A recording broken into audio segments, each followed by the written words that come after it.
that at some point.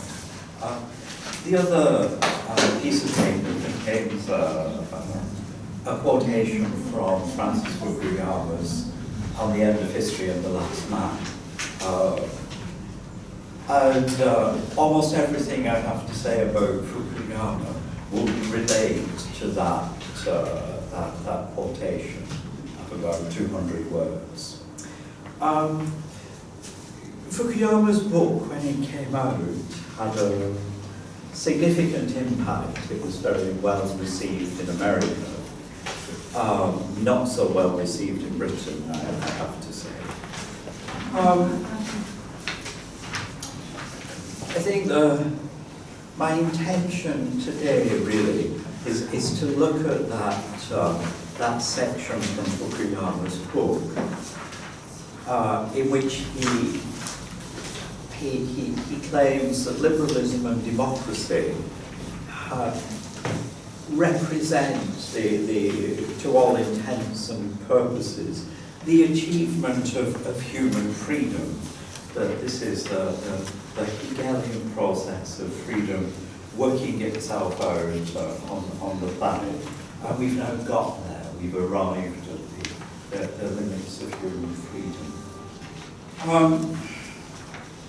My intention is to show that Fukuyama's conception of freedom is a very poor one, and in point of fact that the kind of society that he feels we've now arrived at as the embodiment of freedom is actually antithetical to freedom, that it's not a society any rational person would want to live in. And that's why the quote from the long section from Patrick Flannery, which is meant to illustrate the sort of society that Fukuyama regards as the achievement of freedom, Hegelian freedom, on Earth. And it's meant to show that this is really quite an unpleasant society, not one that people would like to live in.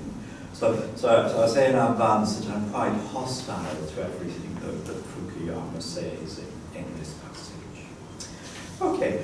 I think one of the questions that we wanted to look at in this summer school was the relevance of political philosophy. And I think because Fukuyama's book was so well received, it's very important, I think, that we should examine it carefully. And if Fukuyama is right that we've achieved the end of history, that we've achieved the realization of freedom, at least in the Western world, for the most part, okay, he makes various reservations, but that's his general idea. Then we've arrived, in a sense, at a sort of post-political society. So I'm writing in the 1950s, this is what Isaiah Berlin said about that kind of post-political society. So he says, where ends are agreed, the only questions left are those of means. And these are not political, but technical. That's to say, capable of being settled by experts on machines, like arguments between engineers or doctors.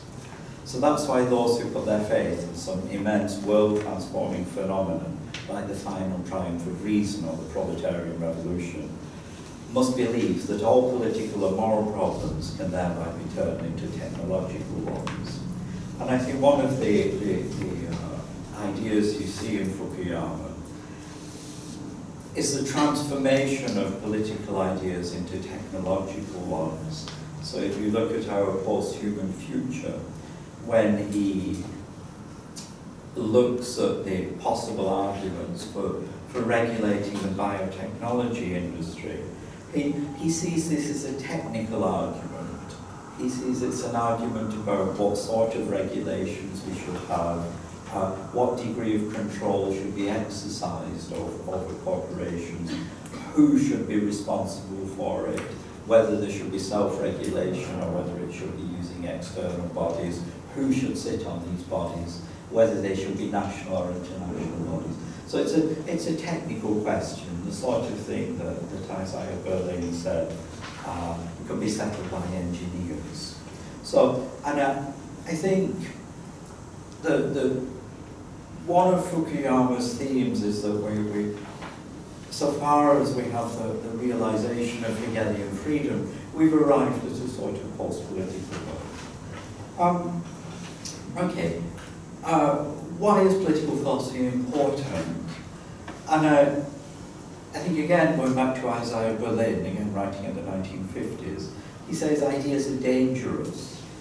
And he says they become dangerous when, this is a quote from Isaiah Berlin, dangerous because when ideas are neglected by those who ought to attend to them, that is to say those who've been trained to think critically about ideas, they sometimes acquire an unchecked momentum and an irresistible power.